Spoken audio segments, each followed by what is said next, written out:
We are in Bonglatown, which is located in Detroit, just north of Hamtramck. Primarily, 80% of the people that live here are from Bangladesh. I've been doing photography since 2010, but professionally since 2013. I primarily work as a commercial photographer. I work as like a marketing storyteller, if that's even a category. So I do a lot of real life stories that get used for marketing. So I work with a lot of foundations and then local companies here in Detroit. I was introduced to the neighborhood when I was volunteering at an urban farm. And my first day photographing the farm, I noticed two women collecting sticks in the alleyway.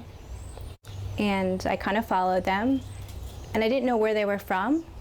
Somehow through a conversation, a few words that we both understood, they told me that they were from Bangladesh.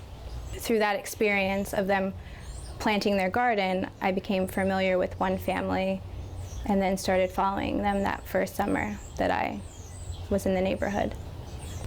Initially, when I had met the women, I had my camera with me, so instinctually I just started shooting them, not thinking about what the final outcome was or what was going to happen with the photographs.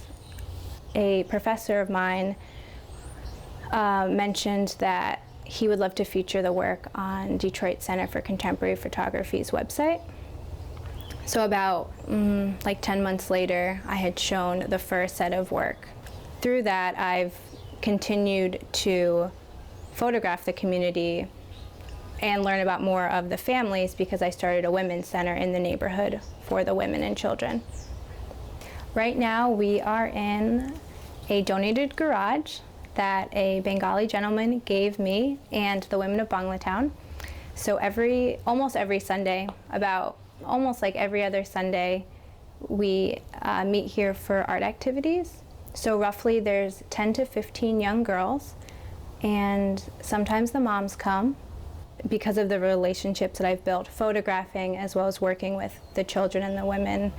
I find that I'm also just helping them when they call me, giving them a ride somewhere, or they need to go pick up prescription, or working with one of the women to sell these baskets so I can give her a few dollars so then she can buy something that she needs.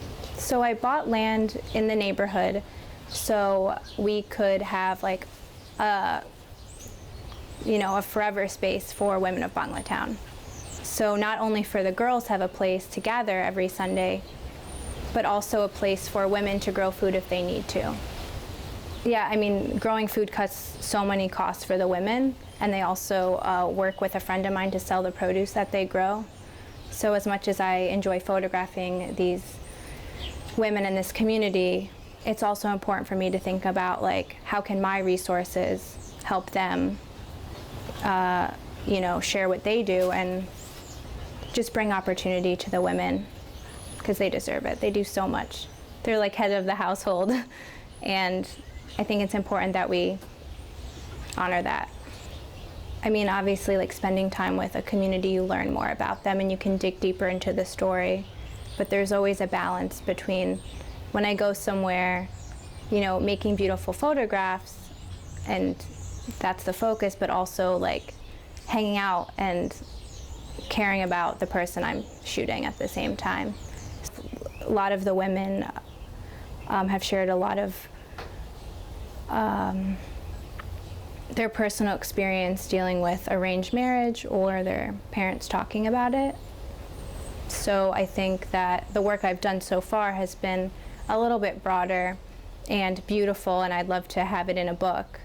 But in terms of documenting the women and their transition here and the things that they're struggling with, I would like to have in a gallery setting where that's the only place that you see the work.